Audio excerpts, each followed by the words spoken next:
সকালবেলায় কেউ একজন এসে আকাশের মুখের উপর পানি ঢেলে ঘুম ভাঙিয়ে দিল। আকাশ লাফিয়ে ঘুম থেকে উঠল। ঘুম থেকে উঠে আকাশ তো অবাক, কেননা সামনে ঈশা দাঁড়িয়ে আছে।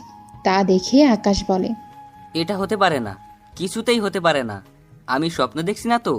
হ্যাঁ, আমি স্বপ্নই দেখছি। ঈশা এখানে আসবে কি করে? এটা যেহেতু স্বপ্ন, তাহলে আবারও ঘুমাই। আকাশ আবার ও ঘুমাতে যাবে, তখন ঈশা আবার ও পানি ঢেলে দেয় মুখের উপরে। এবার আকাশ বুঝতে পারে এটা স্বপ্ন নয়। এদিকে আকাশের কথা শুনে ঈশা তো হাসছে। ঈশা, তুই এখানে? আমি স্বপ্ন দেখছি না তো? না ভাইয়া, তুই কোনো স্বপ্ন দেখছিস না। এখন চুপচাপ বিছানা থেকে উঠে ফ্রেশ হয়ে রেডি হয়ে নিচে নামবি।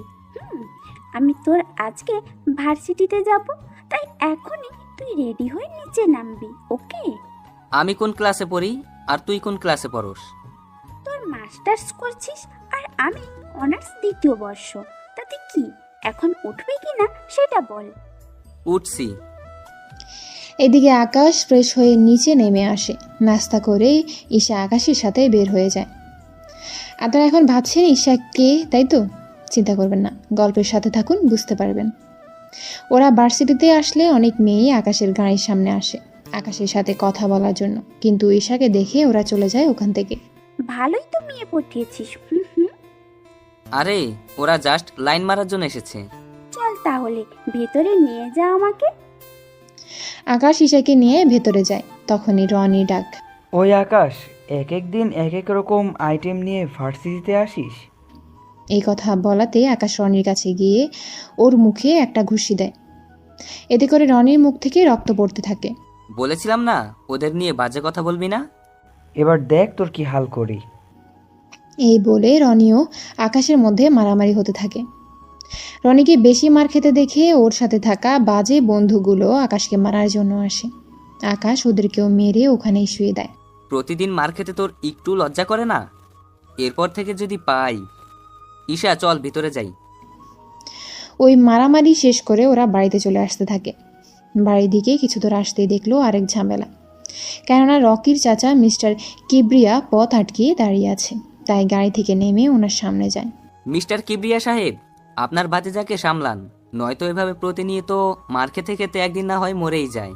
তোর সাহস দেখে আমি অবাক হয়ে যাই। আমি আন্ডারওয়ার্ল্ডের মাফিয়া, তার উপর রাজনীতিবাদ। তুই কি না আমার সামনে আমার ছেলেকে হুমকি দিচ্ছিস? এই তোরা ওকে এখানে মার, যেমনটা আমার ছেলেকে মেরেছে। কিবরিয়ার লোক আকাশকে মারতে আসলে আকাশও ওদের মারতে থাকে। এতে করে আকাশ নিজেও কিছু মার খায়, কিন্তু ওদেরকে মেরে ওদের অবস্থা আকাশ পুরো খারাপ করে দিয়েছে। এখন হয়তো আপনারা ভাবছেন কে এই আকাশ, তাহলে একটু ধৈর্য ধরুন, সব কিছু বুঝতে পারবেন। তার জন্য আপনাদের গল্পের সাথেই থাকতে হবে। ওদের মেরে আকাশ গাড়িতে ওঠে। ভাইয়া, বুঝলামই না, তুই বাসা থেকে বের হতে না হতেই দুইবার মারামারি করা শেষ। না জানি তুই বাকি দিন তো পুরেই আছি। আরো কি কি দেখতে হবে আমাকে কে জানে। দেখ, মারামারি না করলে আমার একটু ভালো লাগে না। তার উপর কেউ যদি মার খাওয়ার জন্য চলে আসে, তাহলে আমার কি করার এতে? বুঝছি, এত শখ নেই তোর মারামারি দেখা। এখন আমাকে কিছু শপিং করিয়ে দে, আমি 2 দিন পর চলে যাব বাড়িতে। কি? তুই একে তো আমাকে না বলে এখানে এসেছিস, তার উপর এখন বলছিস তুই চলে যাবি 2 দিন পর?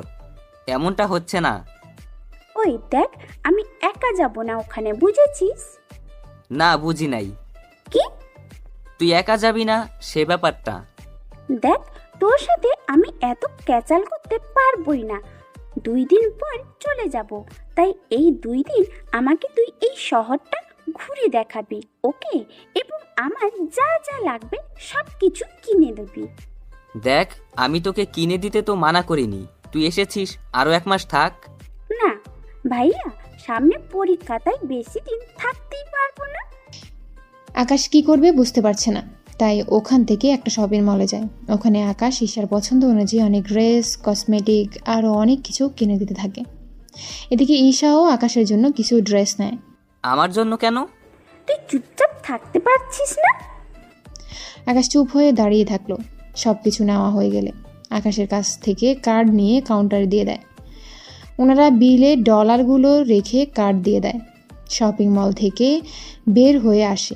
তখন শপিং মলের সামনে কয়েকটা ছেলে বসে বসে মেয়েদের খারাপ খারাপ কথা বলছে। ও ভাইয়া, এখানে এসেও শান্তি নেই। কি হয়েছে? এই যে মেয়েদের ট্রিট করা, এদের জন্যই তো বের হওয়াই মুশকিল। দাঁড়া, ওদের ব্যবস্থা করতেছি। থাক ভাইয়া, এমনিতে 2বার মারামারি করা শেষ, আর লাগবে না ভাইয়া, চল এখান থেকে। আকাশ ঈশার কথায় ওখান থেকে চলে আসতে যাবে, তখন আসার আগেও ওই ছেলেগুলোর গালে কয়েকটা থাপ্পড় দিয়ে দেয় আকাশ। ভাইয়া, তোকে না মানা করছি। ওরা তোকে বাজে কথা বলেছে, ছেড়ে দেই কি করে? তুইও না। ওরা ওখান থেকে চলে আসে বাড়িতে এসে ঈশা ওর রুমে চলে যায়। আকাশ ওর রুমে গিয়ে ফ্রেশ হতে চলে যায়। এদিকে ঈশা কেন এসেছে, কখন এসেছে, আকাশের পরিচয় তা আপনাদের বলছি। চলুন এবার আকাশের পরিচয় দেই। আকাশের পুরো নাম হলো পারভেজ হোসেন আকাশ, আমাদের গল্পের হিরো। আকাশের আব্বু এই শহরে ব্যবসা করে। এই শহরের সবাই ওনাকে শাহজাহান চৌধুরী নামেই চিনে। ওনার স্ত্রী মানে আকাশের আম্মু মিসেস পারুল আক্তার, উনি হাউসওয়াইফ। বাড়ির সব কাজ করেন লোকেরা করলেও রান্নাটা উনি নিজের হাতেই করে, কেননা আকাশ ওর মায়ের হাতের রান্নাই বেশি খায়। আকাশদের আরও কয়েকটা কোম্পানি আছে এই শহরে, উনি এখানকার ধনী লোকদের মধ্যে 3য় স্থানে আছে। বাকি রইল ঈশার পরিচয়। ঈশা হলো আকাশের ফুফাতো বোন, যে বর্তমানে আকাশদের বাড়িতে এসেছে, কয়েকদিন বেড়াতে এসেছে। ঈশার সম্পর্কে বাকি তথ্য পরে জানতে পারবেন। বাকি রইল গল্পের নায়িকা, তার সম্পর্কে আরও পরে আপনাদের বলবো। এখন আপাতত গল্পে বেরা যাক। ঈশা রান্নাঘরে গিয়ে ওর মামির চোখে হাত দেয়। কে কে আমার চোখে হাত দিয়েছে? ওইদিকে কেউ কিছু বলছে না, তাই আকাশের আম্মু ভালো হাত ধরে বুঝতে পারে। আরে ঈশা, তুই এখানে কখন এলি? আমাদেরকে তো একটু জানালিও না। আম্মু, ও সকালে এসেছে। এই কথা আকাশের আম্মু একটু আশ্চর্য হয়। কি, ঈশা সকালে এসেছে অথচ আমার সাথে এখন দেখা করছে?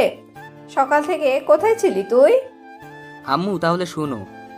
এরপর আকাশ সকাল বিকাল ঘটে যাওয়া ঘটনাগুলো ওর আম্মুকে বলে, শুধু মারামারি করেছে তা বাদে। এটা কিন্তু ভালো করিসনি তুই ঈশা। একে তো সকালে এসে এখন আমার সাথে দেখা করেছিস, তার উপর বলছিস 2 দিন পর চলে যাবি। তুই এখানে 1 মাস থাক আগে, তারপর আমি ভেবে দেখবো তোকে পাঠানো যায় কি না। দেখো মামি, সামনে আমার পরীক্ষা, তার উপর সব কসমেটিক শেষ। তাছাড়া পরীক্ষা দেওয়ার সময় তো একটু সেজেগুজে যেতে হবে, তাই না? হুম, তুই কি পরীক্ষা দিতে যাবি নাকি ছেলে পটাতে? দুটোই। ঈশা ওখান থেকে চলে যায়। এদিকে আকাশের কল আসলে আকাশ চলে যায় নদীর পাড়ে, কেননা এই নদীর পাড়ে একটা পাহাড় আছে। ওই পাহাড়ের ভেতরে আকাশ আরেকটা রাজ্য চালায়। ওই রাজ্যটা হলো মাফিয়া কিংয়ের রাজত্ব। মাফিয়া জগতে সবাই আকাশকে একে নামেই চিনে, কেননা একে নাম শুনলে বাকি সব মাফিয়া ভয় পালায়। ওখানে যেতেই সবাই একে নামে জায়ের ধ্বনি দেয়, কেননা একে সবসময় কালো পোশাক পরে আসে, মুখে থাকে সবসময় মাস্ক। একে ওর চেয়ারে বসে পড়ে। আমার হয়তো কয়েকদিন রাজত্ব চালাতে পারবো না কিছু সমস্যার কারণে, হয়তো আমি দেশের বাইরেও যেতে পারি। তাই ততদিন আসিফ আমার দায়িত্ব পালন করবে, আমি ওর সাথে যোগাযোগ করব। নিজে থেকে আমার সাথে কেউ যোগাযোগ করতে যাবেন না। আকাশ ওখানে আরও কিছু কথা বলে চলে আসে। এইদিকে 3 দিন কেটে যায়। ঈশার পরীক্ষার সামনে, তাই ঈশার আম্মু আকাশের আম্মুকে কল দিয়ে জানায়, ভাবি একটা কথা বলার ছিল। কি কথা? এরপর ঈশার আম্মু সব কথা শুনে আকাশের আম্মু রাজি হয়ে যায়। এদিকে ঈশা নিচে নেমে আসে ওর জিনিসপত্র গুছিয়ে আকাশের সামনে এসে বলে, ভাইয়া, আমি চলে যাচ্ছি। ঠিক আছে, সাবধানে যাবি। চল আমি তোকে এয়ারপোর্টে পৌঁছে দিয়ে আসি। চল। আম্মু, আমি ঈশাকে এয়ারপোর্টে দিয়ে আসতেছি। ঠিক আছে, সাবধানে যাবি। ওখানে গিয়ে কোনো মারামারি করবি না। কোন জায়গার কথা বলছো? কোনো জায়গার না। আকাশ ঈশাকে নিয়ে গাড়িতে বসে। এইদিকে ওরা কথা বলতে বলতে এয়ারপোর্টে চলে আসে। আকাশকে এয়ারপোর্টের সিকিউরিটি এবং সময়ে চিনে, তাই আকাশ ঈশাকে নিয়ে ভেতরে যায়। বোন আমার, সাবধানে যাবি। বাসা গিয়ে কল দিবি। আমি তাহলে এখন যাই। তা হচ্ছে না ভাইয়া, কারণ তুইও আমার সাথে বাংলাদেশে যাবি। কি? আমি কেন যাব? তুই যাবি কি না তা বল। এদিকে আকাশ ভাবতে থাকে, যদি না বলে দেই তাহলে ঈশা কষ্ট পাবে, আর যদি হ্যাঁ বলে দেই তাহলে ঈশা খুশি হবে। কিন্তু আমি তো পাসপোর্ট ও শার্ট প্যান্ট কিছুই আনি নাই, তাই রাজি হয়ে যাওয়াটা ভালো হবে। কি ভাবছিস? ভাবছি আমি যাব কি করে, আসার সময় তো কিছুই আনিনি। আমি জানতাম এমন কিছুই বলবি, তাই আসার সময় পাসপোর্ট নিয়ে এসেছি তোর। বাকি রইল শার্ট প্যান্ট, ওগুলো তোকে দেশে নিয়ে গিয়ে কিনে দিব। আকাশ কোনো উপায় না পেয়ে ঈশার সাথে চলে এলো বাংলাদেশে। কেননা ভেবেছিল কি আর হয়ে গেল কি। বাংলাদেশে আসার পর এয়ারপোর্ট থেকে বের হয়ে আসলে আকাশের ফুফু ফুফা ওনারা দুজনেই সামনে দাঁড়িয়ে আছে, তাই আকাশ ওনাদের পায়ে সালাম করে। সত্যি আকাশ, আমাদের থেকে অনেক ভালো লাগছে, কারণ এই প্রথম তুমি বাংলাদেশে এসেছো।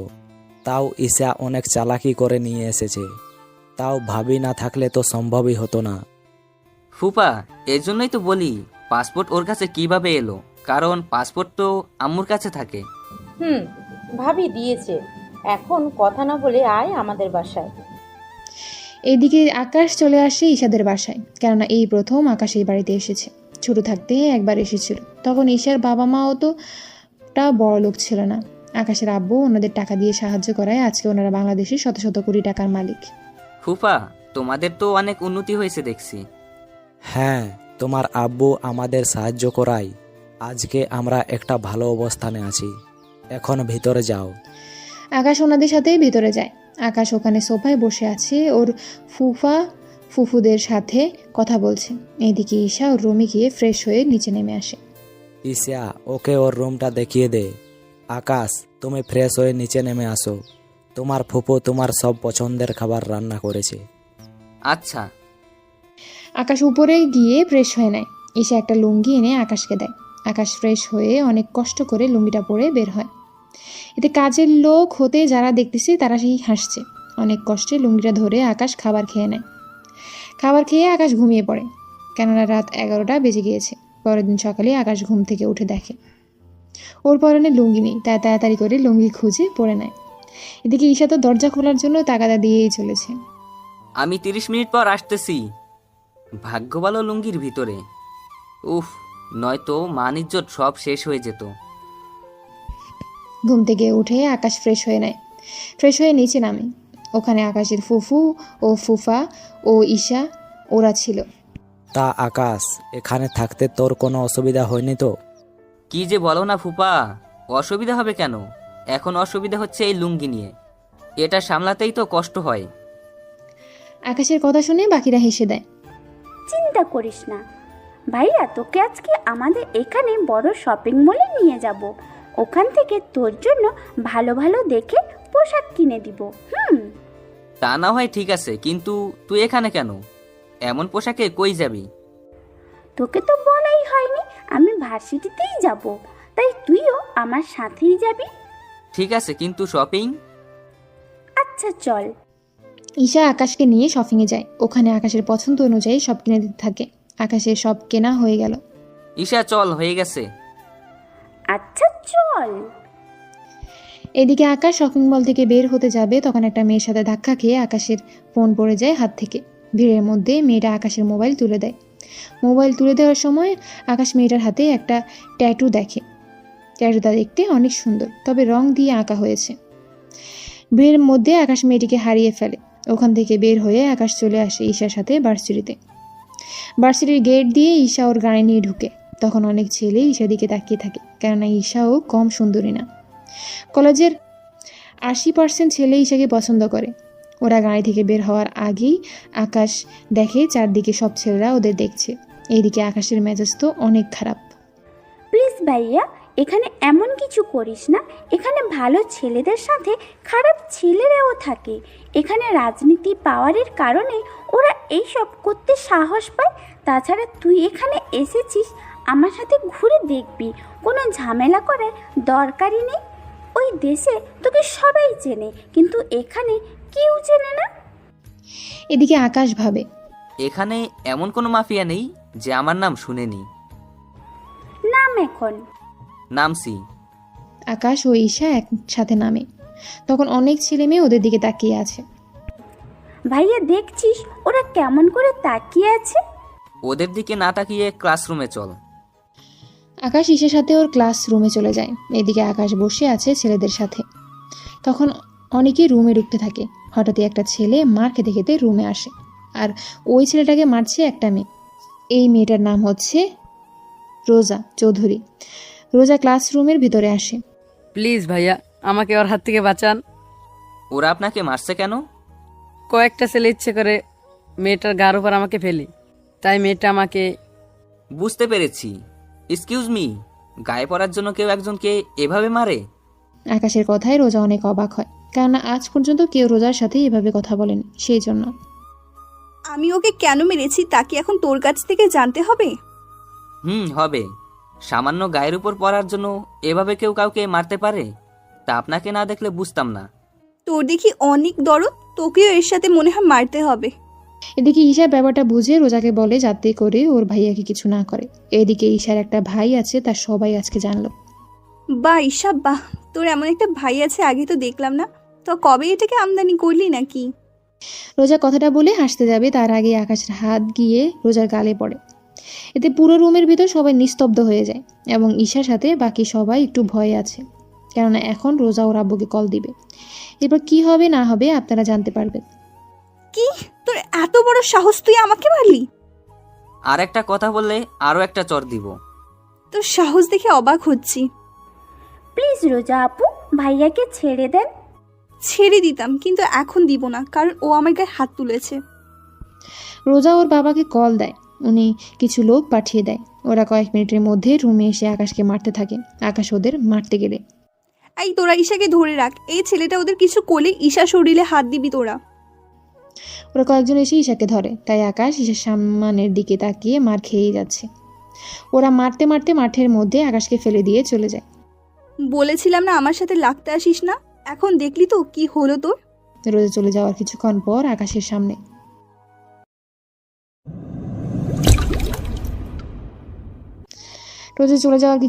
আকাশের সামনে একটা মেয়ে আসে, হাত বাড়িয়ে দেয় আকাশের দিকে। আকাশ খেয়াল করে ওই সেম ট্যাটু এই মেয়েটার হাতে। ও আকাশ মেয়েটার হাত ধরে ওঠে। রোজার সাথে ঝামেলা করেছেন তাই তো? আমি তো কাউকে তেমন চিনি না, তাছাড়া আমি এমন কিছুই করিনি। ওই জন্য ওই লোকেদের হাতে মার খেলেন। নতুন ছেলে দেখলে ওরা এমনই করে। এর মধ্যে ঈশা চলে আসে এখানে। ভাইয়া তুই ঠিক আছিস তো? হ্যাঁ, আমি ঠিক আছি। ঈশা, ও তোমার ভাই হয়? হ্যাঁ ইরা আপু, তবে মামা তো ভাই। চলো ওনাকে হসপিটালে নিয়ে যাই। চলো আপু। ঈশা ও ইরা আকাশকে ধরে গাড়িতে উঠায় এবং হসপিটালে নিয়ে আসে। ডক্টর আকাশকে ইমার্জেন্সি ওয়ার্ডে নিয়ে গিয়ে ট্রিটমেন্ট করতে থাকে। এই ফাঁকে ইরার পরিচয় আপনাদের দিয়ে দেয়। ইরা হলো রফিক চৌধুরীর একমাত্র মেয়ে ইরা চৌধুরী। ইরা হচ্ছে আমাদের গল্পের নায়িকা। ইরা এবার অনার্স 4th ইয়ারে পড়ে। এরা সম্পর্কে বাকি তথ্য পরে জানতে পারবেন আস্তে আস্তে। চলুন এবার গল্পে ফেরা যাক। আচ্ছা, ওরা ওকে মারলো কেন? ইরা আপু আর বলো না, ভাইয়াকে নিয়ে আমি ভার্সিটিতে এনে আমার সাথে ক্লাসে নিয়ে আসছিলাম, কারণ ভাইয়ার নয়তো সময় কাটবে না, তাই ভাবলাম আমার সাথে থাকলেই সময় কাটবে। এরপর একটা ছেলে এসে। বন্ধুরা, এর পরের পার্টের ঘটনাগুলো আপনারা জানেন, তাই নতুন করে আর বললাম না। কি, রোজার গায়ে হাত তোলার কারণে এইভাবে মেরেছে? কিন্তু তোমার ভাইয়ের সাহস আছে বলতে হবে। সাহস আছে কিনা জানি না, তবে ভাইয়া একটু বেশি জেদি, বুঝতেই তো পারছো, তার উপর না জেনে হাত তুলে। আচ্ছা, এখন আফসোস করে কি হবে? তোমার বাবা মাকে কল দিয়ে এখানে আসতে বলো। তাছাড়া তোমার মামাতো ভাইয়ের বাবা মা ভাই থাকলে ওদের আসতে বলো। আসলে ভাইয়া এখানে বেড়াতে এসেছে, তাই ওনাদের বলাটা ঠিক হবে না। বুঝতে পারছি। আচ্ছা, চিন্তা করো না, তোমার ভাই আগে সুস্থ হোক, তারপর দেখব। সত্যি তুমি না থাকলে একা একা সম্ভবই হতো না। থাক এইসব কথা। এরই মধ্যে ডক্টর আসে। দেখুন, ওনাকে রক্ত দিতে হবে। এ পজিটিভ রক্ত, তা 200 মিলি হলেই হবে। ডক্টর, আমার রক্তের গ্রুপ এ পজিটিভ, আমি রক্ত দিব। চলুন তাহলে। ডক্টর ইরাকে নিয়ে ভেতরে যায়। নার্স এসে রক্ত নিয়ে যায়। এরপর আকাশের শরীরে সে রক্ত দেওয়া হয়। 1 ঘন্টা পর ওরা আকাশকে নিয়ে বাড়িতে চলে আসে। ঈশার সাথে ইরা ও আসে বাড়িতে। ইরা এই বাড়িতে আরও অনেকবার এসেছে, তাই ও এতটা লজ্জা পায় না। কি হয়েছে আকাশের? তেমন কিচ্ছু না। ইরা আপু, তুমি ভাইয়াকে একটু ধরে উপরে নিয়ে যাও, আমি কিচেন রুম থেকে আসতেছি। এদিকে ইরা আকাশের হাত ওর কোমর কাঁধের উপর দিয়ে নেয়। আকাশের কোমরে হাত দিয়ে ধরে উপরে নিতে থাকে। রুমে নিয়ে ইরা আকাশকে বিছানায় শুয়ে দিতে গেলে আকাশের ভারে ইরাও আকাশের উপর পড়ে যায়। ঈশা রুমে এসে দেখে ইরা আকাশের বুকের উপর। ইরা আপু, ঘুমানোর ইচ্ছে হলে বিছানায় শুইতে, কিন্তু তুমি তো। চুপ, আমি কি ইচ্ছে করে? থাক আপু, এখন ভাইয়ার শার্ট চেঞ্জ করে দিতে হবে। এইগুলো চেঞ্জ করবি কে? উপস আপু, তুমি শুধু ভাইয়াকে উঠিয়ে ধরে রাখবে, আমি শার্ট খুলে রেখে দিব। আচ্ছা। ইরা ধরে রাখে, ঈশা শার্ট খুলে রেখে দেয়। ইরা এবার আকাশের বুকের দিকে তাকায়। 6 প্যাক বডি, তার উপর অনেক সুন্দর চেহারা, সাথে বডি। আপু, এমন করে দেখলে নজর লেগে যাবে। ঈশার কথায় ইরা চোখ ফিরিয়ে নেয় এবং অনেক লজ্জা পায়। চলো আপু, লজ্জা পেতে হবে না। ভাইয়া ঘুমাক, আমরা কিছুক্ষণ কথা বলি। তুমি দুপুরে খেয়ে তারপর বাসায় যাবে, ওকে? আমাকে তাড়াতাড়ি যেতে হবে। কোনো কথা হবে না, চলো আমার সাথে। ইরা কোনো উপায় না পেয়ে চলে যায় ঈশার সাথে। ওখানে ওরা গল্প করতে থাকে। এভাবে কিছুক্ষণ যাওয়ার পর দুপুরে খাওয়ার সময় হয়ে আসে। তখন ইরা ও ঈশা খাবার খেয়ে নেয়। খাবার খাওয়া শেষ হলে ঈশা আকাশের রুমে যায় এবং ওকে খাইয়ে দেয়, সাথে ওষুধ খাইয়ে দেয়। ওষুধ খেয়ে আকাশ ঘুমিয়ে পড়ে। এদিকে ঈশা ও ইরা কথা বলতেছে। আচ্ছা ঈশা, তোমার ভাইয়া কোথায় থাকে আর পরিবারে কে কে থাকে? আসলে ভাইয়াকে আমি নিয়ে এসেছি, সামনে পরীক্ষা তো, সেই জন্য ভাইয়া আমাকে পড়া বুঝিয়ে দেবে। কিন্তু আমি ক্লাস করার জন্যই তো ভার্সিটিতে যেতে হবে, কিন্তু ভাইয়া একা একা, তাই আমার সাথে নিয়ে গেছি। বুঝতে পারছি, কিন্তু এরপর থেকে ভার্সিটিতে গেলে আবার তো মারবে। আপু, তোমার তো কোনো কাজ নেই, তাই বলছিলাম কি, ভাইয়াকে যদি তোমার সাথে আমাদের শহরটা ঘুরে দেখাতে, তাহলে সময়ও কাটতো। কিন্তু ঈশা, তুই তো জানিস আমি ছেলেদের একদম বিশ্বাস করতে চাই না। ওদের সুযোগ দিলে গায়ে দেওয়ার শুরু করে দেই। চিন্তা করো না ইরা আপু, আমার ভাইয়া অন্য সবার মতো না। তুমি ভাইয়ার সাথে ঘুরলেই বুঝতে পারবে। ঠিক আছে, তাহলে কাল আমি ওকে নিতে আসব। এখন আমি যাই। সত্যি আপু, তুমি অনেক ভালো। ইরা চলে যায়। রাতের বেলায় আকাশ ঘুম থেকে উঠলে ঈশা আকাশকে সব কিছু বলতে থাকে।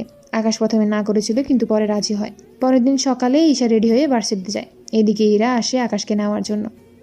আকাশ ইরার সাথে বেরিয়ে পড়ে, তবে সাথে কোনো গাড়ি নেয়নি, কারণ গাড়ি হলে ঘুরে মজা পাবে না। ওরা একটা রিক্সা ডাক দেয়। এরা রিক্সাতে উঠে প্রথমে আকাশকে পরীক্ষা করতে চেয়েছে যে আকাশ কীরকমভাবে ওর সাথে মিশতে চায়। এখানে উঠে বসেন। আকাশ ওখানে উঠে বসে। রিক্সা চলতে থাকে। ইরা হচ্ছে করে আকাশের সাথে শরীরে টাচ খাওয়ায়, যাতে করে আকাশ মতলবটা বুঝতে পারে। এভাবে কয়েকবার টাচ খাওয়ার পর আকাশ রিক্সাওয়ালাকে থামতে বলে। এই যে ভাই, রিক্সা থামান। কোনো সমস্যা? আসলে এভাবে গেলে আপনার সাথে যেভাবে আমার টাচ হচ্ছে, তার উপর জায়গা কম। এভাবে একটা মেয়ের সাথে। বুঝতে পেরেছি, আপনি চাচ্ছেন আমার শরীরের সাথে যেন আপনার শরীরের না টাচ হয়, তাই তো? হ্যাঁ, তাই। আকাশের কথা ইরার অনেক ভালো লাগে, কেননা তাই ইরা মনে মনে বলে, এই প্রথম কোনো মেয়ের টাচে কোনো ছেলে নেমে যেতে চাইছে। দেখতে ছেলেটা স্মার্ট, কিন্তু খারাপ না, ভদ্র আছে বলতে হবে। কিছু বলছেন না যে? আচ্ছা, আমাদের দুজনের মাঝখানে যদি ব্যাগ দিয়ে দিই তাহলে তো কোনো সমস্যা নেই। আচ্ছা, দিন তাহলে। এরপর ইরা ব্যাগ দিলে আকাশ উঠে পড়ে। এবার ব্যাগের কারণে ওদের কারোর সাথে কারোর টাচ লাগে না। ওরা রিক্সা থেকে নেমে ভাড়া দিতে যাবে। আকাশও ওয়ালেট থেকে পাউন্ড বের করে রিক্সাওয়ালাকে দেয়। রিক্সাওয়ালা পাউন্ড দেখে কিছু বুঝতে পারছে না, তাই আকাশের হাতে পাউন্ড দিয়ে দেয়। এদিকে ইরা ব্যাপারটা বুঝতে পেরে টাকা দিয়ে দিলে রিক্সাওয়ালা টাকা নিয়ে চলে যায়। এটা কি হলো? কোথায় কি হলো? এই যে আপনি ছোট একটা নোট দিলেন, উনি নিয়ে নিল, অথচ আমি অনেক বড় নোট দিলাম, আমারটা কেন নিল না? ব্যাপারটা হচ্ছে আপনার কাছে যে নোট আছে ওইটা এখানে চলে না, তাই ব্যাংকে গিয়ে ওই নোটটা ভাঙিয়ে নিই, তাহলেই হবে। চলুন তাহলে। আকাশ ইরার সাথে যেতে থাকে ব্যাংকের দিকে। পথে কয়েকটা ছেলে ইরাকে বাজে বাজে কথা বলছে। আকাশ দাঁড়িয়ে গেল। ইরা আকাশের হাত ধরে নিয়ে গেল। এদিকে ছেলেগুলো আকাশের পিছু পিছু আসতে থাকে। ওরা ব্যাংকের কাছে প্রায় চলে এসেছে। একটা কাজ করুন। আকাশ বান্ডিল বের করে এখান থেকে 5টা নোট ইরার হাতে দেয়। এইগুলো ভিতরে নিয়ে গিয়ে কি আনবেন তা নিয়ে আসেন। ইরা নোট 5টা নিয়ে ব্যাংকের ভিতরে ঢুকে যায়। এরা ভেতরে যাওয়ার পর আকাশ ওই ছেলেগুলোকে মারতে থাকে। ওদের মেরে অনেকের হাত পা ভেঙে দেয়। এদিকে ইরা ক্যাশ কাউন্টারে 5টা নোট দেয়। ওরা 5টা নোট দেখে হিসেব করে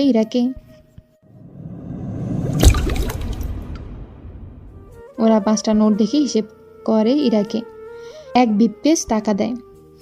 এতে করে ইরা অবাক হয়। আপনারা ভুল করছেন না তো? 5টা নোটের বিনিময়ে 84 লক্ষ টাকা দিচ্ছেন। ইরার কথায় ক্যাশিয়ার আবারও চেক করে, দেখে সব ঠিক আছে। পরে ইরা ওখানে একটা নোট ভাঙিয়ে বাকি নোট দিয়েও ও টাকাগুলো নিয়ে বেরিয়ে আসে।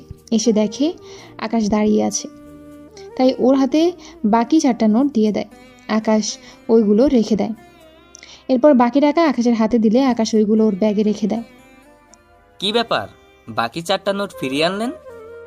তো কি করব, ওই 4টা নোট দিলে হয়তো আমাকে টাকা মাথায় বয়ে আনতে হবে। একটা নোটে এতগুলো বান্ডেল?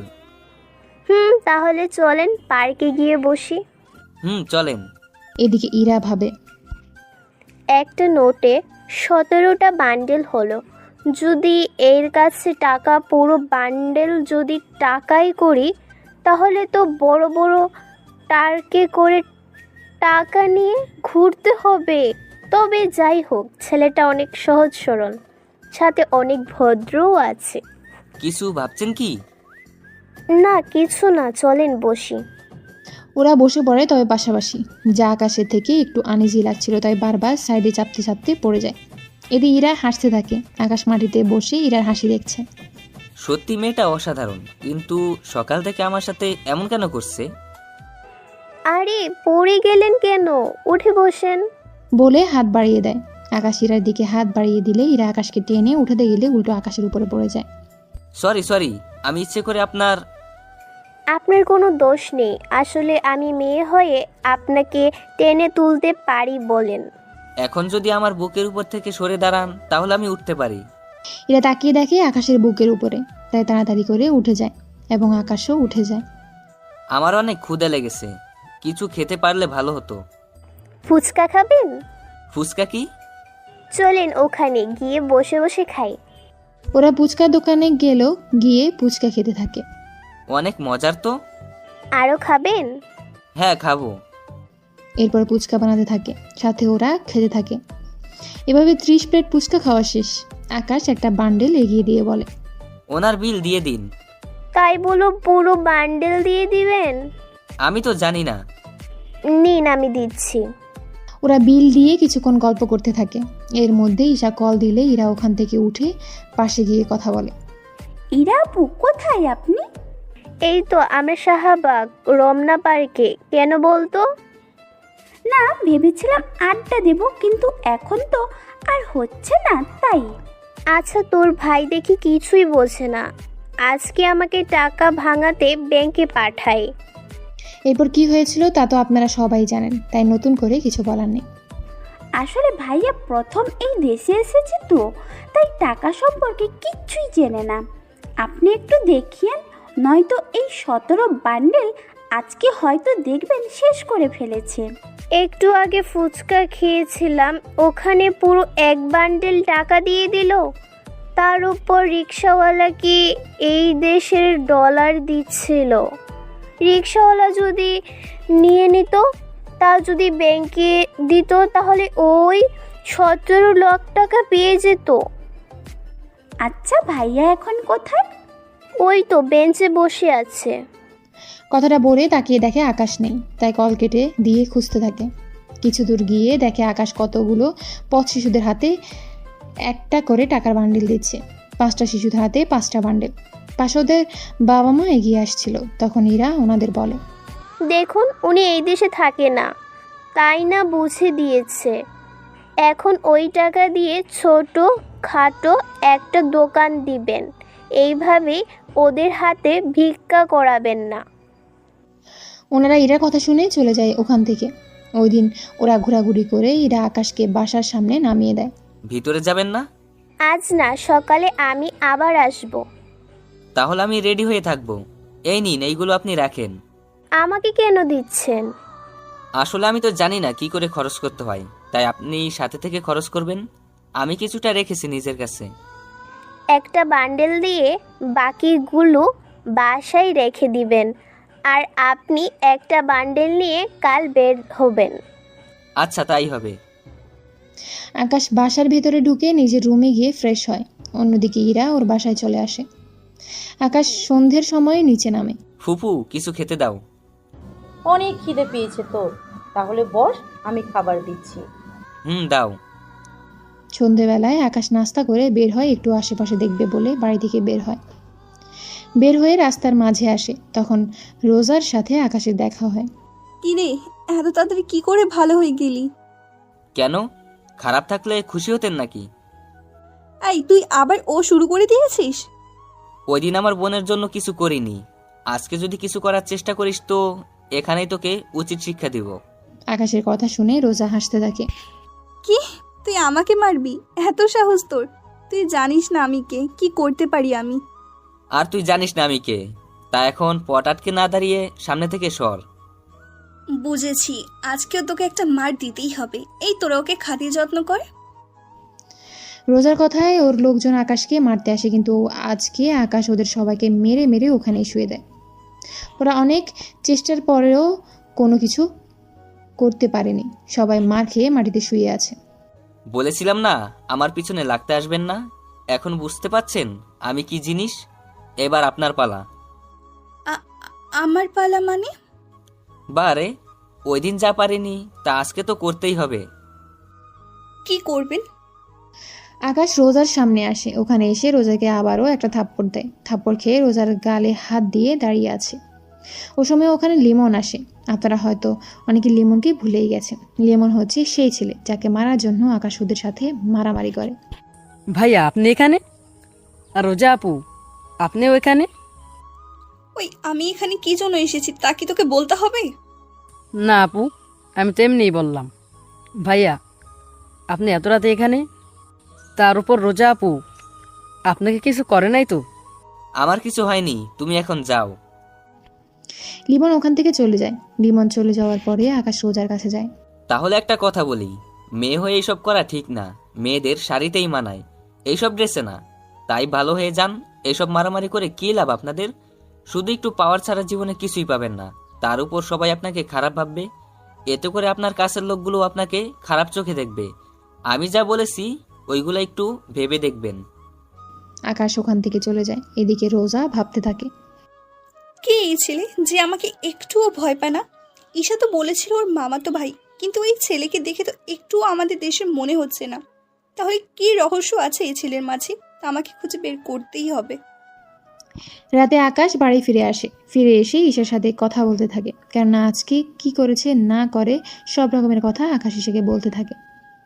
অন্যদিকে ইরা নিজের রুমে বসে বসে ভাবতে থাকে, ছেলেটা আসলে অনেক সহজ সরল, কোনো মারামারি না, না কোনো মেয়ের প্রতি এত ইন্টারেস্ট, যা আজকে আকাশের কথায় ও আচরণে বোঝা যায়। সত্যি ছেলেটা অনেক ভালো।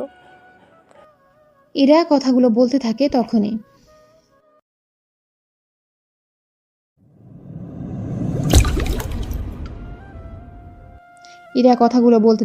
ইরার বাবা সব কথা শুনে পেলে। উনি সব কথা শুনে ইরাকে বলে, কি রে মা, কোন ছেলে ভালো? কোনো ইন্টারেস্ট নেই নাকি? কিছুই তো বুঝলাম না।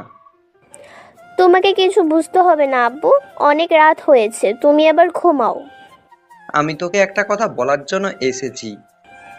কি কথা আব্বু? কাল তোকে দেখতে পাত্রপক্ষ আসবে, তাই তুই কালকে বাড়িতেই থাকবি। কিন্তু আপু, দেখ, ছেলে ভালো, অনেক বড় কোম্পানিতে কাজ করে, তোকে সুখেই রাখবে। বিয়ের পর তোর পড়াশোনা শেষ করার সুযোগও দিবি। কিন্তু আব্বু, ওদের কি আমার পছন্দ হবে? হবে, তুই কাল তৈরি হয়ে থাকিস।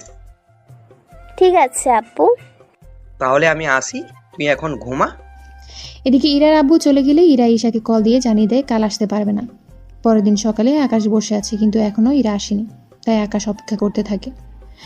সকাল 11টা বাজে ইরা না আসায় ঈশার কাছ থেকে ঠিকানা নিয়ে বেরিয়ে পড়ে ইরাদের বাড়িতে। ওখানে গিয়ে দেখে ইরা বসে আছে আর ওর চারপাশে কিছু লোক বসে আছে। আকাশ বুঝতে পারছে না এখানে কি হচ্ছে, কারণ সব দেশে তো সব রকমের হয় না। তাই আকাশ ইরার সামনে গিয়ে বলে, আপনি এখানে? আমি সে 1 ঘন্টা ধরে বাসা অপেক্ষা করে বসে আছি, কিন্তু আপনি না আসায় ঈশার থেকে ঠিকানা নিয়ে এখানে চলে আসি। এখানে এসে দেখি এখানে শাড়ি পরে বসে আছেন, তা কোথায় যাচ্ছেন নাকি? এদিকে ওখানে থাকা কেউ কিছু বুঝতে পারছে না কি হচ্ছে এখানে, কে এই ছেলে। সবার মনে এখন এই প্রশ্নটা ঘুরপাক খাচ্ছে। এই ছেলে কে তুমি? আমার মেয়েকে কি করে চিনো? আমি আকাশ, ইরার আমার সাথে ঘুরতে যাওয়ার কথা, কিন্তু না আসায় আমি চলে এসেছি। কিন্তু আপনারা এখানে বসে আছেন কেন? কোথাও বের হবেন নাকি? এই ছেলে, তুমি কি কিছু বোঝো না এখানে কি হচ্ছে? আব্বু, ও ওইগুলো বোঝে না। মানে ও আমাদের দেশে থাকে না, তাই এখানকার রীতিনীতি ও কিছুই জানে না। আসলে ও ঈশার মামাতো ভাই, ঈশার পরীক্ষার সামনে, তাই ও আমাকে বলেছিল ওনাকে নিয়ে এই শহরটা ঘুরিয়ে দেখার জন্য। তাই গতকাল ওনাকে নিয়ে ঘুরতে গিয়েছিলাম। আজকেও ঘুরতে যাওয়ার কথা ছিল, কিন্তু আব্বু তুমি বলাতে আর যাইনি। এই ছেলে, আজকে আমার মেয়ের বিয়ের কথাবার্তা চলছে, তাই তুমি যখন এসেই পড়েছো তখন অনুষ্ঠান শেষ করেই যাবে। ইরার বিয়ের কথা শুনে আকাশের কিছুক্ষণের জন্য খারাপ লাগে, তাই চুপচাপ করে বসে আছে। এদিকে পাত্রপক্ষের বাবা জানায় ইরার সাথে ওনার ছেলের বিয়ে দেবে না, কারণ ওরা সন্দেহ করে ইরার সাথে এই ছেলের রিলেশন আছে, তাই এনারা বিয়ে ক্যান্সেল করে দিতে চেয়েছে। প্লিজ, আপনারা এমন করে বলবেন না। এই বিয়ে না হলে যে আমি পথে বসে যাব। আব্বু, কি বলছো আব্বু? ঠিকই বলছি, আমি ওনাদের থেকে 35 লক্ষ টাকা নেই ব্যবসার জন্য। ওনারা তোকে আমার সাথে একদিন দেখেছে, তাই ওরা এত বড় লোক। ওরা জানিয়েছে ওনার ছেলের সাথে যদি তোর বিয়ে দিই তাহলে ওনারা এই 35 লক্ষ টাকা নেবে না। এখন বিয়ে না হলে তো। দেখুন প্লিজ, আপনারা এই বিয়েটা ভাঙবেন না। এই বিয়ে না হলে আমার বাবা এতগুলো টাকা কি করে দিবে?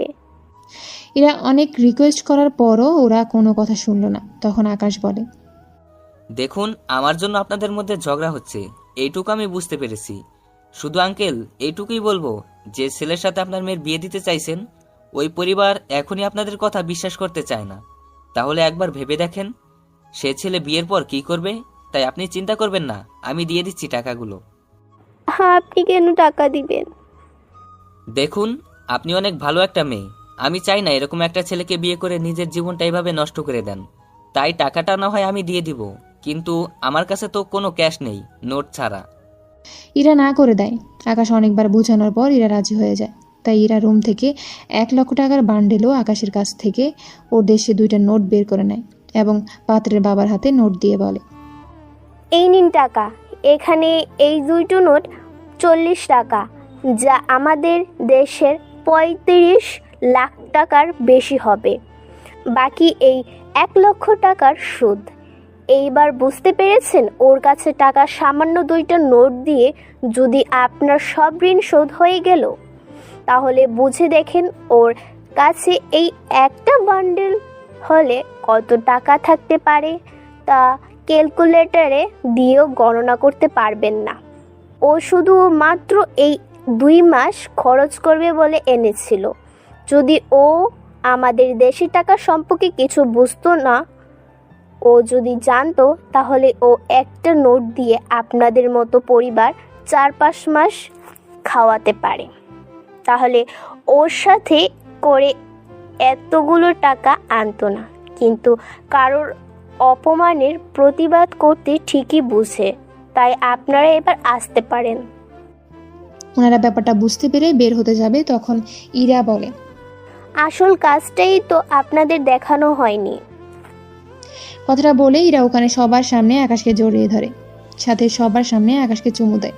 এদিকে আকাশ কিছুই বুঝতে পারছে না কি হচ্ছে ওর সাথে, তাই আকাশ ওখানেই দাঁড়িয়ে থাকে। এইটা দেখতেই তো চেয়েছেন, নিন এবার আসতে পারেন আপনারা।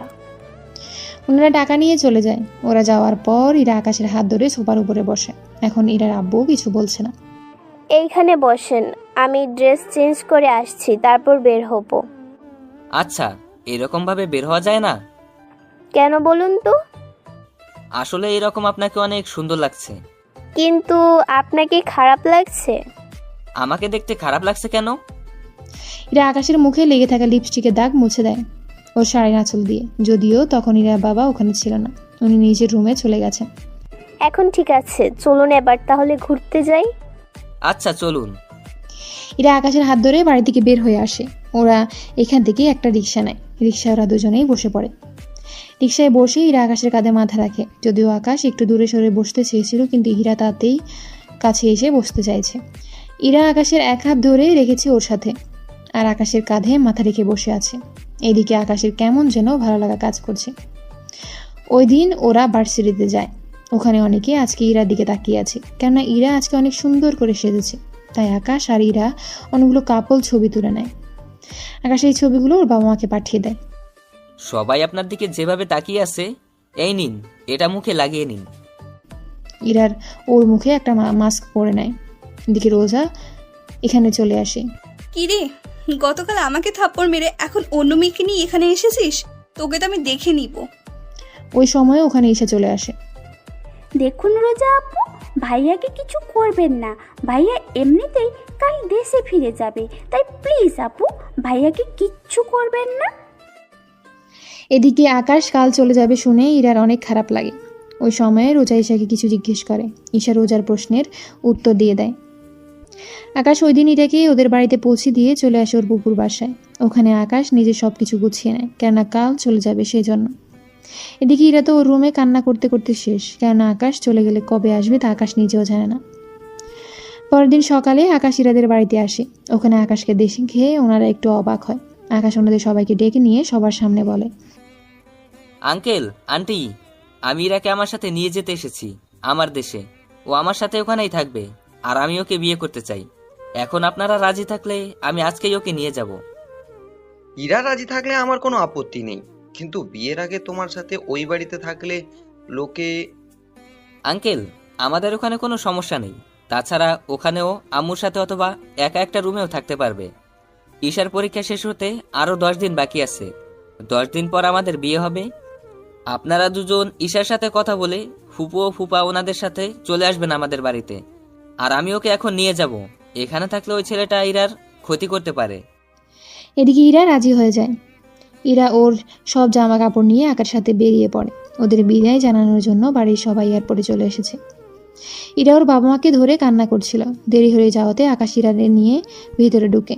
ভিতরে গিয়ে সবকিছু ঠিক করে ওরা প্লেনে গিয়ে বসে। প্লেনে ওরা অনেক গল্প করতে থাকে। সবকিছু শেষ হতে হতে ওরা চলে আসে আমেরিকায়। ওখানে এয়ারপোর্টে 5টা গাড়ি এসেছে আকাশদের নিয়ে যাওয়ার জন্য। আকাশ, এতগুলো গাড়ি কেন? বারে, গাড়ি না থাকলে যাব কি করে? তাই বলি এতগুলো গাড়ি? এতগুলো গাড়ি শুধু তোমার জন্য। তাই কোনো কথা না বলে ওরা গাড়িতে উঠে যায়। গাড়ি চলতে থাকে।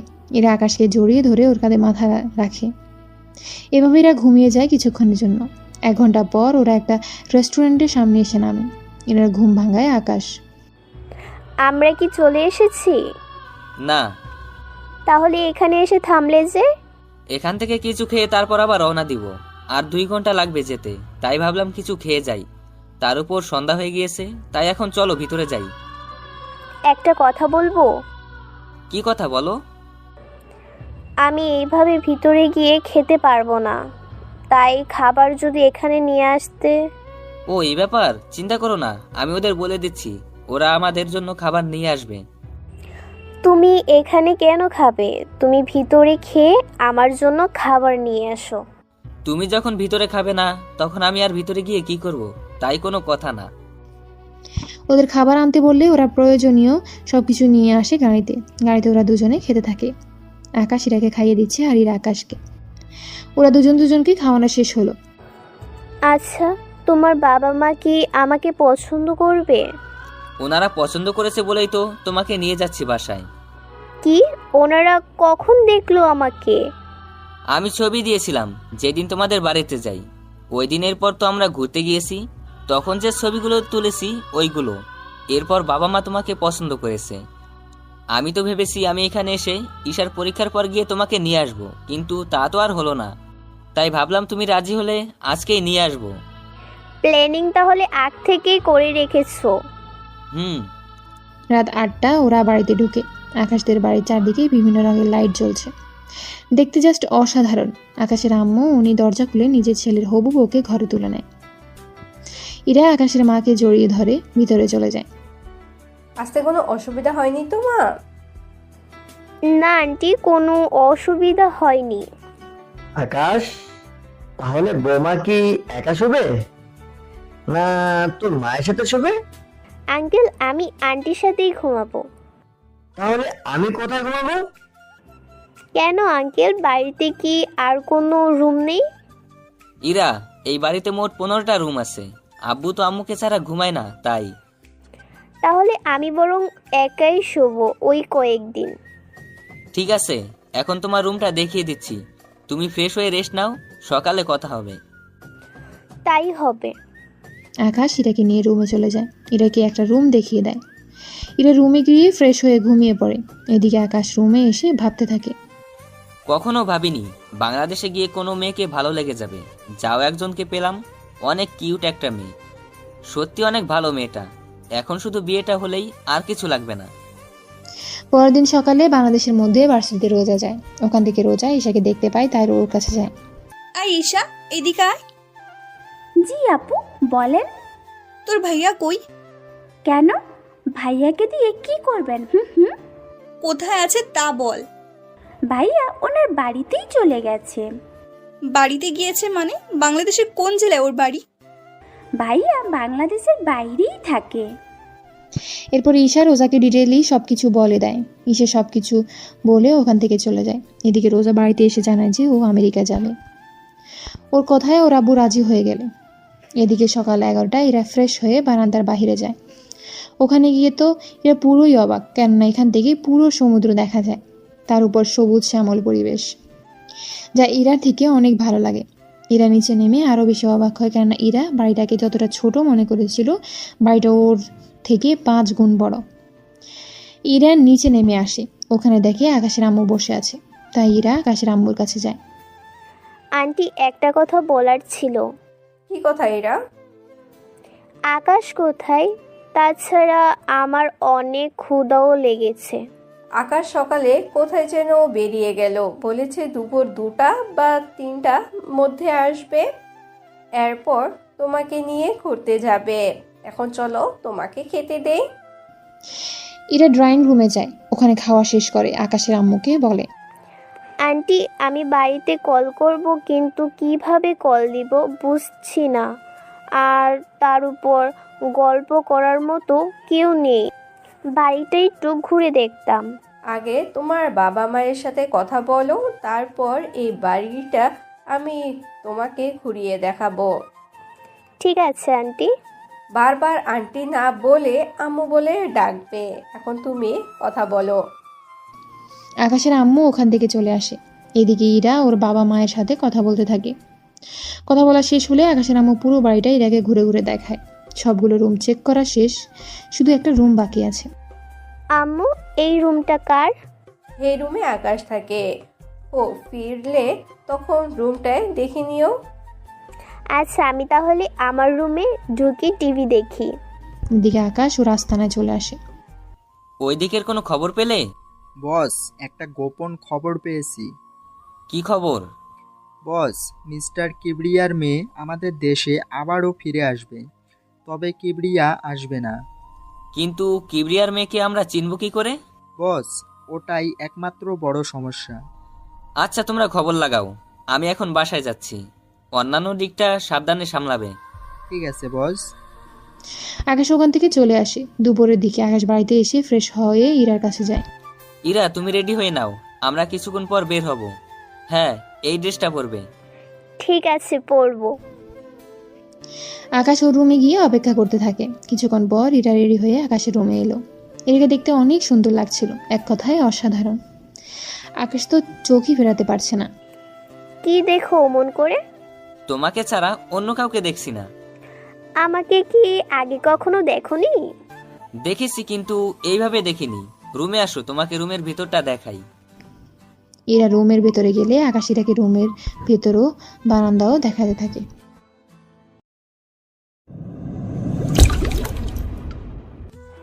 ওয়াও, অনেক সুন্দর, চলো এখন ঘুরতে যাই।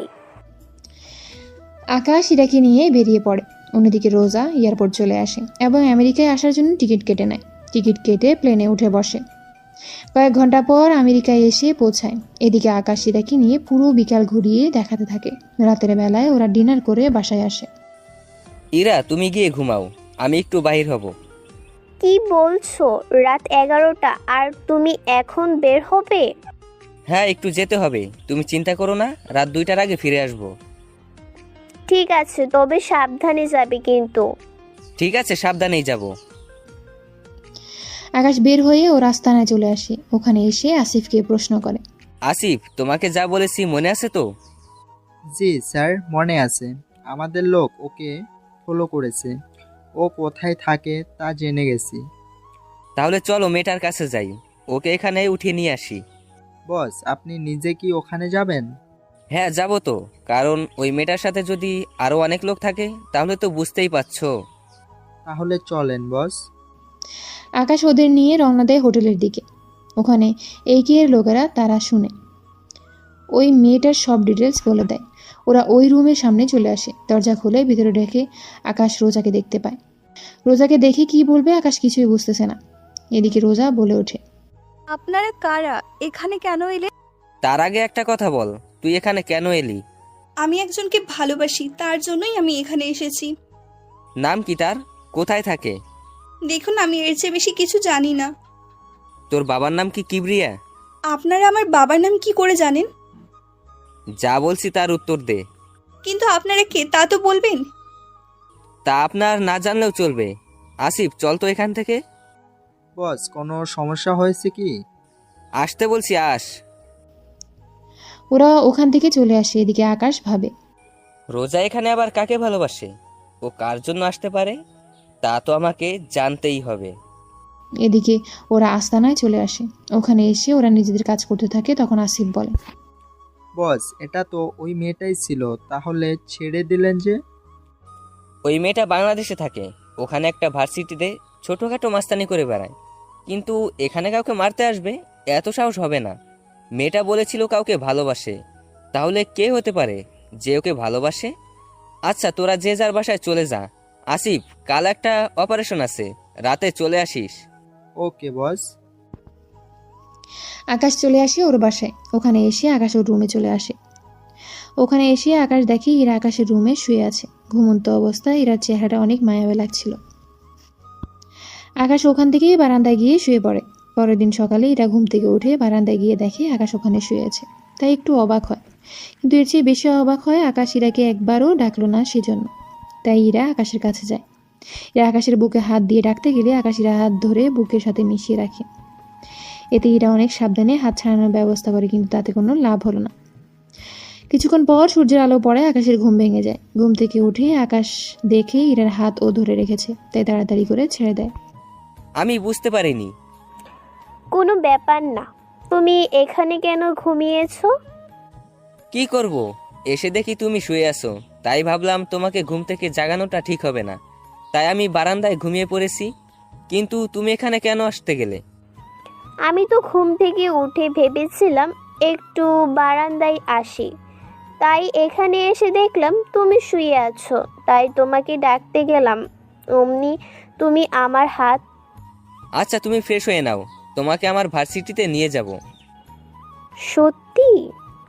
হ্যাঁ, তাহলে যাও, এখন ফ্রেশ হয়ে নাও। ইরা ফ্রেশ হতে চলে গেল। এদিকে আকাশ কিছুক্ষণ ব্যায়াম করে নেয়, কেননা ইরার বের হতে সময় লাগবে। সে সময়টা আকাশ ব্যায়াম করে নেয়। ওরা দুজনে রেডি হয়ে নাস্তা করে বেরিয়ে পড়ে ভার্সিটির উদ্দেশ্যে। আকাশ ইরাকে নিয়ে ভার্সিটিতে যাচ্ছে। ওখানে গিয়ে আকাশ রোজাকে দেখতে পায়। সাথে সাথে এই ভার্সিটির সবাই আকাশকে চিনে, তাই অনেকেই মারামারি বন্ধ করে দাঁড়িয়ে আছে। আচ্ছা, এই মেয়েটাকে খুব চেনা চেনা লাগছে, মনে হচ্ছে একে আগে কোথাও যেন দেখেছি। আমার থেকেও তাই মনে হচ্ছে। আরে ওই তো রোজা, যে মেয়েটা তোমাকে ভার্সিটিতে মেরেছিল, কিন্তু ওই মেয়েটা এখানে কেন এসেছে? একটা কাজ করো, তুমি গিয়ে জিজ্ঞেস করো, আমি গেলে তো। তুমি কি এখনো ভয় পাচ্ছ নাকি? এইটা তোমার ভার্সিটি, এখানে তোমাকে ভয় পেতে হবে না। ঠিক আছে, আমি তোমার সাথে যাব, কিন্তু তুমি ওর সাথে কথা বলবে, ঠিক আছে? ঠিক আছে। এদিকে আকাশ ইরাকে নিয়ে রোজার সামনে যায়। রোজা আকাশের সাথে ইরাকে দেখে কিছুটা চমকে ওঠে। এই কি ইরা, তুমি এখানে? তো আকাশের সাথে কি করে? আমি আকাশকে ভালোবাসি আর আকাশও আমাকে ভালোবাসে, তাই আমি ওর সাথে এসেছি। কিছুদিন পর আমরা বিয়ে করব। কিন্তু রোজা, তুমি এখানে কেন এলে? আমিও একজনকে ভালোবেসে এখানে এসেছি, কিন্তু এখন তো দেখছি। কে সেই ছেলে? সে হচ্ছে আকাশ। রোজার মুখে আকাশের নামটা শুনে ওরা দুজনেই অবাক হয়। তার সাথে ভার্সিটির অনেকে তাকিয়ে আছে ওদের দিকে। ভার্সিটির সবাই আকাশের পরিচয় জানে। মেয়েরা ভালো করেই জানে আকাশ ভার্সিটির কোনো মেয়ের সাথে কথা বলে না। তাহলে এই দুটো মেয়ে কারা যাদের সাথে আকাশ কথা বলছে? ব্যাপারটা হাস্যকর না? এখানে এসেছেন আমাকে ভালোবাসতে। প্লিজ আকাশ, আমাকে ফিরিয়ে দিও না।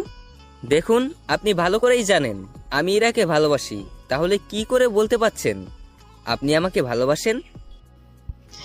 এদিকে ওরা কথা বলছিল, তখন দূর থেকে কয়েকটা ছেলে ওখানে এসে আকাশের কাঁধে হাত রেখে বলে, কি রে, তুই তো আগে কখনো মেয়েদের সাথে কথা বলতি না, সেখানে তুই কি না এখন দুটো মেয়ের সাথে, তাও মেয়ে দুটো সেই রকম সুন্দর, তো ওদের যদি। কথাটা বলার আগে আকাশ রনিকে একটা ঘুষি দেয়। এ করে রনি অনেকটা দূরে গিয়ে পড়ে। কাজটা তুই কিন্তু ভালো করলি না আকাশ। তুই ভালো করেই জানিস। আমিও দেখে নিব। দেখাই যাক। দেখুন রোজা, আপনি আমাকে ভুলে যান, ওটাই ভালো হবে। ইরা, চলো এখান থেকে। আকাশ ইরাকে নিয়ে ওখান থেকে চলে আসে। এদিকে রোজা ভাবতে থাকে ইরাকে আকাশের কাছ থেকে কি করে আলাদা করা যায়। তাই রোজা ঠিক করে এই রনিকে হাত করবে, তাহলেই আকাশের সম্পর্কে সব জানতে পারবে। এদিকে আকাশ ইরাকে নিয়ে চলে আসে পার্কে। তুমি এখানে বসো, আমি তোমার কোলে মাথা রেখে শুয়ে থাকি। আচ্ছা, থাকো। ইরা মাথা রেখে শুয়ে পড়ল। অন্যদিকে রকি ওর বন্ধু এবং সাথে করে কয়েকজন ছেলেকে আনলো আকাশকে মারার জন্য।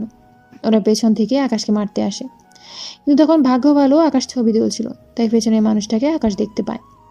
ওরা মারতে আসলে আকাশ ওদের হাত ধরে ফেলে, অন্য হাত দিয়ে ওই ছেলেটাকে ঘুষি দিয়ে ফেলে দেয়। ইরা, এই নাও ইয়ারফোন, তুমি গান শোনো, আমি 3 মিনিটের মধ্যে আসছি। বুঝতে পারছি, আচ্ছা যাও। ইরা ওখানে শুয়ে শুয়ে গান শুনতেছে। এদিকে আকাশ তাড়াতাড়ি করে ওদের কাছে যায়। রকি, তোকে এত মারি, তারপরেও তোর শিক্ষা হয় না? তোকে তো মারবো, সাথে ওই মেয়েটাকেও।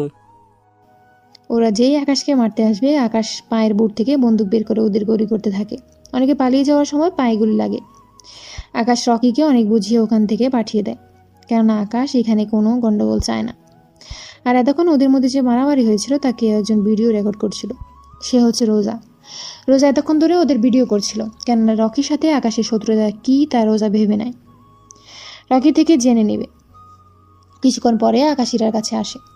ইরা উঠে আবার ও আকাশের কোলে শুয়ে পড়ে। এদিকে রকির কিছু লোক রকিকে হাসপাতালে নিয়ে যায়। রকি হসপিটালে নিয়ে যাওয়ার পর রোজাও হসপিটালের দিকে চলে যায়। এদিকে ওরা আরও কিছুক্ষণ সময় কাটায়। দুপুরের দিকে আকাশ ইরাকে নিয়ে রেস্টুরেন্টে যায়। ওখানে ওরা খাবার খেতে থাকে। খাবার খেয়ে ইরাকে নিয়ে আকাশ বাসায় চলে আসে। এদিকে রকিকে দেখতে ওর বাবা আসলো। ডক্টর, আমার ছেলে কেমন আছে? কিবরিয়া ডক্টরের থেকে জানতে পারে রকি এখন ঠিক আছে। এদিকে রোজাও রকির কাছে আসে। কেমন আছেন? জি ভালো, কিন্তু আপনাকে তো ঠিক চিনলাম না। আমাকে না চেনারই কথা। আচ্ছা, আপনার সাথে আকাশে কি শত্রুতা? তাছাড়া আকাশে তো ভালো ফাইট করে কি করে? তখন রকির আব্বু চলে আসে। কেমন আছিস বাবা তুই? এই তো এখন ভালো আছি। তা এই মেয়েটিকে? জানি না আব্বু, এই মেয়েটি আকাশের সম্পর্কে জানতে এসেছে। তুমি আকাশের কি হও? আমি ওর কেউ হই না। আপনারা আকাশের সম্পর্কে যতটুকু জানেন প্লিজ আমাকে বলেন। আকাশের আব্বু এ দেশের ধনীদের তালিকায় 3 নম্বরে আছে, আর আকাশ ওনার একমাত্র ছেলে। আকাশ মারামারি একটু বেশি করে, ও চোখের সামনে অন্যায় দেখলে এমনটা করে, যার কারণে আমার ছেলের সাথে ওর প্রতিনিয়তই মারামারি লেগেই থাকে। আমার যতটুকু জানার ছিল আমি জেনে গেছি, এবার তাহলে উঠি। রোজা ওখান থেকে চলে যায়। এদিকে আকাশ কি করবে কিছু ভেবে পাচ্ছে না, কেননা ইরার সামনে আকাশ মারামারি করতে পারছে না। কেননা ইরা জানে আকাশ অনেক ভদ্র, কিন্তু মুখোশের আড়ালে আকাশ যে অনেক ভয়ঙ্কর তা যদি ইরা জানতে পারে তখন কি হবে, এটাই আকাশ ভাবছে। ওদিন রাতের বেলায় আকাশ বের হয়ে আসে ওর জঙ্গলের আস্তানার দিকে, কিন্তু ওখানে এসে আকাশ ওর সব লোকদের রেডি হতে বলে। আসিফ, সবগুলো লোক কি রেডি হয়েছে? হ্যাঁ বস, সবাই রেডি। এখন শুধু মাত্র আপনি হুকুম দিলে আমরা বেরিয়ে পড়ব। তবে কোথায় যাবেন আর কি পরিমাণে অস্ত্র নিতে হবে তা বলে দেন, তাহলে ভালো হবে। পর্যাপ্ত পরিমাণে সবকিছু নিয়ে নাও। তাই হবে বস। ওরা সবকিছু রেডি করে বেরিয়ে পড়ে গাড়ি নিয়ে কিছু দূর যাওয়ার পর আকাশ ওদের সবাইকে থামতে বলে। এবার তোমরা সবাই আলাদা আলাদা ভাবে যাবে, মানে হচ্ছে আমরা চারদিক থেকে ওদের ঘিরে ফেলবো, এরপর আমরা ওদের আক্রমণ করব। ওকে, তাই হবে বস। ওরা সবাই চারপাশ থেকে ওই জায়গাটা ঘিরে দাঁড়ায়। ওরা একে একে যেই এই বাসা থেকে বের হতে যায় অমনি আকাশের লোক ওদের মেরে ফেলছে। এভাবে অনেক লোককে ওরা মেরে ফেলে, কিন্তু আশ্চর্য কথা হলো মাত্র 5-6 লোক এই ঘরে ছিল। এটা জেনে আকাশ আশ্চর্য হয়, কেননা আকাশের জানা মতে এখানে অনেক লোক থাকার কথা, এবং এখানে আজকে নারী পাচার করা হবে। কথা কিবরিয়ার। কিবরিয়া হলো রকির বাবা, যিনি রাজনীতির সাথে জড়িত, আবার মাফিয়া গ্রুপের সাথেও জড়িত। আকাশ ওর লোকজন নিয়ে ভিতরে যায়, কিন্তু ওখানে কোনো লোক নেই। আর এই তোমরা ভালো করে আশেপাশে খুঁজে দেখো, কোনো গুপ্ত দরজা তো অবশ্যই পাবে। ঠিক আছে বস। ওরা সবাই মিলে গুপ্ত দরজা খুঁজতে থাকে। অনেকক্ষণ পর ওরা গুপ্ত দরজা খুঁজে পেল। ওরা ওই দরজা দিয়ে ভিতরে ঢুকতে থাকে। ওখানে গিয়ে ওরা একটা ম্যানহোলের মতো জায়গায় গিয়ে পৌঁছায়। তোমরা 3-4 জন করে এক একজন এক এক টানেলের ভিতর দিয়ে যাও। যদি ওদের দেখতে পাও তাহলে ফিরে এসে সবাই ঠিক এই জায়গায় আসবে। এরপর আমরা সবাই মিলে ওখানে যাব, তবে নিজে থেকে কিছু করতে যেও না। ওরা সবাই খুঁজতে থাকে। কিছু দূর গিয়ে ওরা একটা মুখ দেখতে পায়, তাই ওরা মুখের দিকে যেতে থাকে। ওখানে গিয়ে ওরা কয়েকটা ট্রাক দেখতে পায়, তাই ওই লোকগুলো পিছিয়ে এসে ওই জায়গায় আসে। ওরা ওখানে এসে বাকি লোকদের দেখতে পায়, তাই ওরা সাবধানে ভিতরে ঢুকে যায়। ওখানে গিয়ে ওরা বুঝতে পারে ওরা একটা পাহাড়ের ভিতরে রয়েছে, কেননা পাহাড়ের বাইরে এখন রয়েছে ওই ট্রাকগুলো। বস, এখন কি করব? গুলি চালাও, তবে মেয়েগুলোর গায়ে যেন না লাগে। তাই ওরা গুলি চালাতে বলে ওর লোকদের।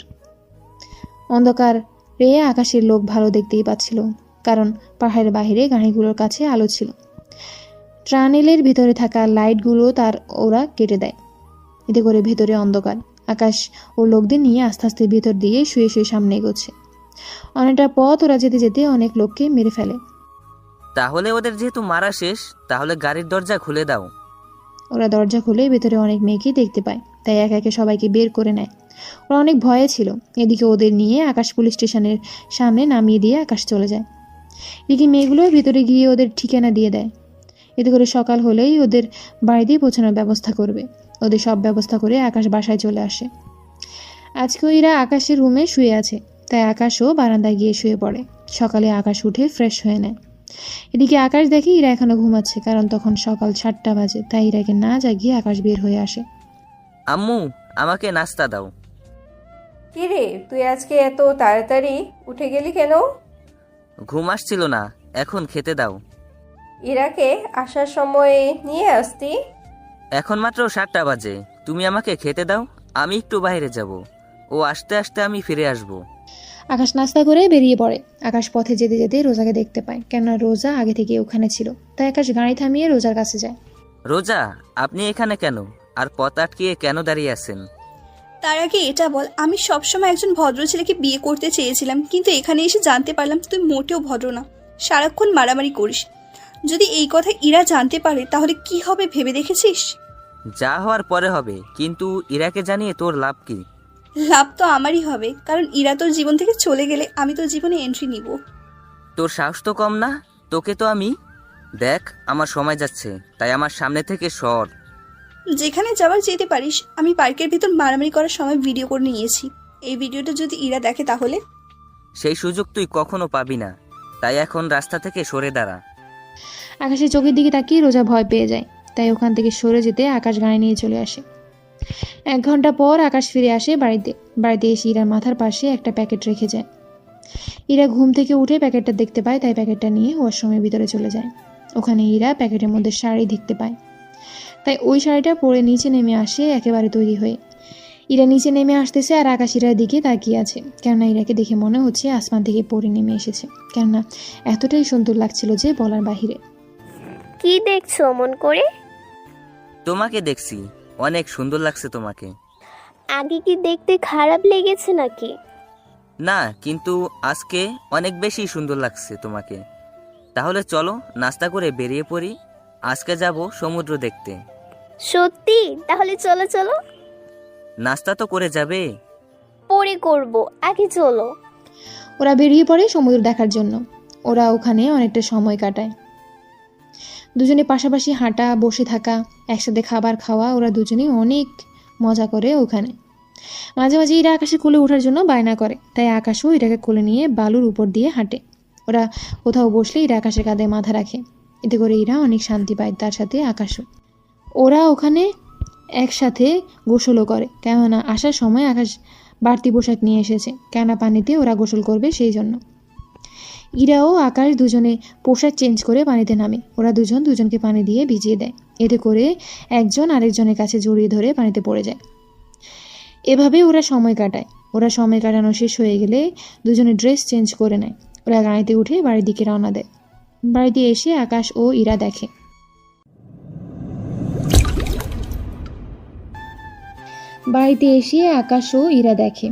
আকাশের ফুফু ফুফা ও ঈশা বসে আছে, তার সাথে ইরার বাবা মাও। ইরা ওর বাবা মাকে দেখে দৌড়ে গিয়ে জড়িয়ে ধরে। এইদিকে ঈশা এসে আকাশকে ধরে। কোথায় গিয়েছিলি তোরা? আমরা সেই বিকেল থেকে অপেক্ষা করছি, আর তোরা এই রাতে এলি? আমরা সমুদ্রের ধারে গিয়েছিলাম। এদিকে ইরা ওর বাবা মায়ের সাথে কথা বলতে থাকে। মা বাবা, তোমরা আসার সময় জানিয়ে কেন আসুনি? তোকে সারপ্রাইজ দিব বলে। তা তোরা কোথায় গিয়েছিস? আব্বু, আমরা সমুদ্রের ধারে গিয়েছিলাম। তুমি জানো, ও আমাকে প্রতিদিন ঘোরাতে নিয়ে যায়। সত্যি ইরা, তুই বেশ সুখী। এত বড় বাড়ির বউ হবি, তারপর অনেক ভালো স্বামীও পেয়েছিস। হ্যাঁ আম্মু, আমি সত্যি অনেক লাকি, এত সুন্দর একটা পরিবার পেয়েছি। ওরা সবাই কথা বলতে থাকে। তখন আকাশের আব্বু অফিস থেকে ফিরে আসে। উনি ফিরে আসাতে ঈশার বাবা মা ও ইরার বাবা মা ও ওনাকে সালাম দেয়। উনি সালাম নিয়ে সবার সাথে পরিচয় হয়ে নেয়। কিছু মনে করবে না, মাত্র অফিস থেকে ফিরেছি, আমি অনেক টায়ার্ড, তাই আমরা কাল সকালে ওদের বিয়ে নিয়ে কথা বলবো। ইরার বাবা মা ওনারা দুজনেই হ্যাঁ বলে, কারণ ওনারা অনেক টায়ার্ড। শুধু আকাশের আব্বুর জন্য সবাই এত সময় ধরে এখানে বসেছিল। ওরা সবাই ডিনার করে চলে যায় ওদের রুমে। ঈশা ও ইরা একটা রুমে ঘুমায়, বাকিরা ওনাদের রুমে। পরের দিন সকাল 11টায় ওনারা বসে আছে আকাশ ও ইরার বিয়ের কথাবার্তা নিয়ে। ওনারা ওদের বিয়ের তারিখ ঠিক করে নেয়। ওদের বিয়েটা আমরা কালকে দিনের ভেতরেই দিয়ে দেব। আকাশের আব্বুর কথায় অনেক রকমের মন্তব্য করে, কারণ এখনো বিয়ের কোনো শপিং হয়নি, সেজন্য তার উপর বাড়ি ও সাজানো বাকি রয়ে গেছে। দেখুন, ইরা যা যা লাগে সব কেনা হয়ে গেছে, রাতের মধ্যে চলে আসবে। বাড়িটা সাজানো দরকার নেই। আর আপনারা দেশে না গিয়ে এখানে আপনারা মেয়ের সাথেই থাকতে পারে, কারণ ওখানে আপনাদের দেখাশোনা করার জন্য কেউ নেই। যদি ইরার ভাই অথবা কোনো বোন থাকতো তাহলে হয়তো ওর জন্য ফিরে যেতে পারতেন, কিন্তু সব কিছু যেহেতু এইখানে, তাই ওখানে যেতে হবে না। তবে মাঝে মধ্যে আকাশ আপনাদের ওখানে নিয়ে যাবে, সাথে ইরাকেও। ওখানে আপনারা কোনোদিন সময় কাটিয়ে আবার আকাশের সাথে চলে আসবেন। কিন্তু কোনো কিন্তু নয়। এদিকে রোজা এসে বলে, বা আঙ্কেল, ভালোই তো, ছেলে শ্বশুর শাশুড়িকে এখানে রাখতে চাইছেন, ভালো কথা, কিন্তু আপনার ছেলে যে ইরাকে ঠকাচ্ছে তার কি হবে? রোজার কথা শুনে ওখানে থাকা সবাই একে অপরের মুখের দিকে তাকিয়ে আছে, কেননা কেউ এমিদিকে চেনে না, তার উপর এইসব আজে বাজে কথা বলছে সেই জন্য। এই মেয়ে, কে তুমি? আর বাড়িতে ঢুকলে কি করে? তারপর এসব কি কথা বলছো? আমি ঠিকই বলছি, আপনার ছেলে মারামারি করে, অথচ আপনার হবু বৌমা এই সম্পর্কে কিছুই জানে না। এটাকে কি ঠকানো বলে না? ও মারামারি করে, এতে তোমার কোনো সমস্যা আছে রোজা? এইটা ঠিক, আমি মারামারি পছন্দ করি না, তাই বলে কারোর কাছে মার খেয়ে চলে আসবে তাও তো মেনে নিতে পারি না। ওই সময়ে বাংলাদেশে তুমি মেয়ে ছিলে বলে কোনো ছেলে তোমার গায়ে হাত তুলতো না, তাই ওই দিন ও মার খেয়েছে। কিন্তু এইটাও নিজের দেশ, এখানে ওকে কেউ মারতে আসলে তার প্রতিশোধ তো ও করবেই। ইরা, তুমি বুঝতে পারছো না ব্যাপারটা। বুঝেছি আমি, ও কতটা সরল ছেলে তা আমি জানি। বাংলাদেশে ওর সাথে কয়েকটা দিন সময় কাটিয়ে বুঝতে পেরেছি। ওর উপর এখানে এসে ওকে আরও ভালো করে জেনেছি। ও ভার্সিটিতে কোনো মেয়ের সাথে কথা বলে না, তা আমি এখানে গিয়ে জানতে পারলাম।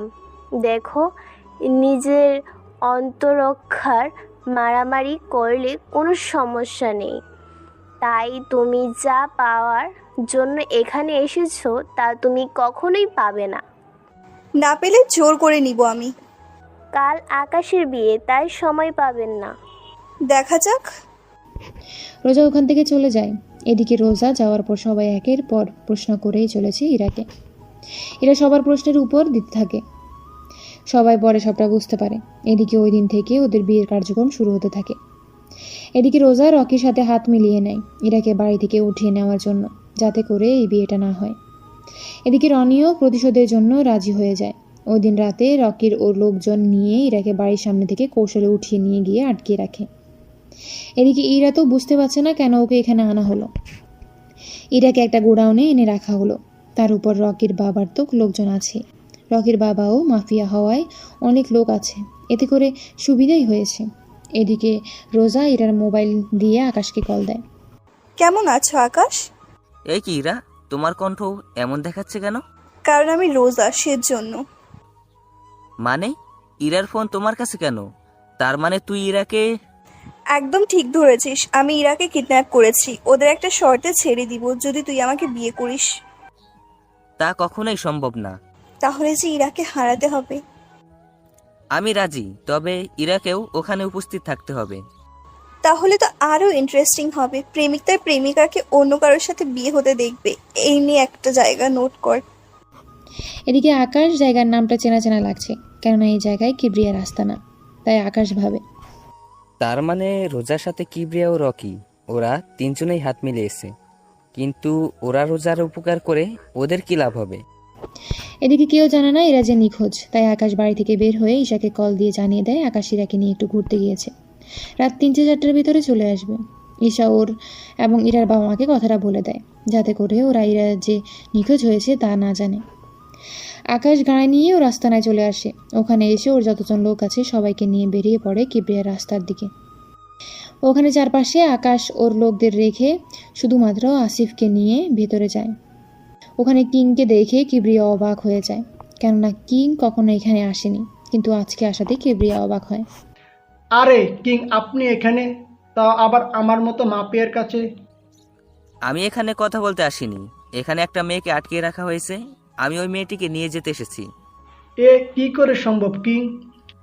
আমি এত কিছু জানি না, মেয়েটিকে আমার চাই। দিকে কিবরিয়া কি করবে বুঝতে পারছে না। অন্যদিকে কিং এর কথা অমান্য করলে কিং কিবরিয়াকে মেরেও ফেলতে পারে, তাই কিবরিয়া বাধ্য হয়ে ইরাকে ছেড়ে দিল। এদিকে ইরা আকাশের সাথে আসতে চাইছে না, কারণ ইরা এক মাফিয়ার কাছ থেকে অন্য মাফিয়ার কাছে যাচ্ছে সেজন্য। তাই আকাশ একে অজ্ঞান করে নিয়ে যেতে চাইছিল। তখনই রোজা ওখানে চলে আসে। রোজার সাথে ধাক্কা খেয়ে আকাশের মুখ থেকে মাস্ক পড়ে যায়, এতে করে রোজা আকাশকে চিনে যায়। এ কি, তুই এখানে? আর ইরাকে নিয়ে এভাবে তুই যেতে পারিস না। কিবরিয়া সাহেব, আপনি আকাশের কাছে ইরাকে কেন দিয়েছেন? আকাশ কোথায়? আমি তো কিং এর কাছে দিয়েছি।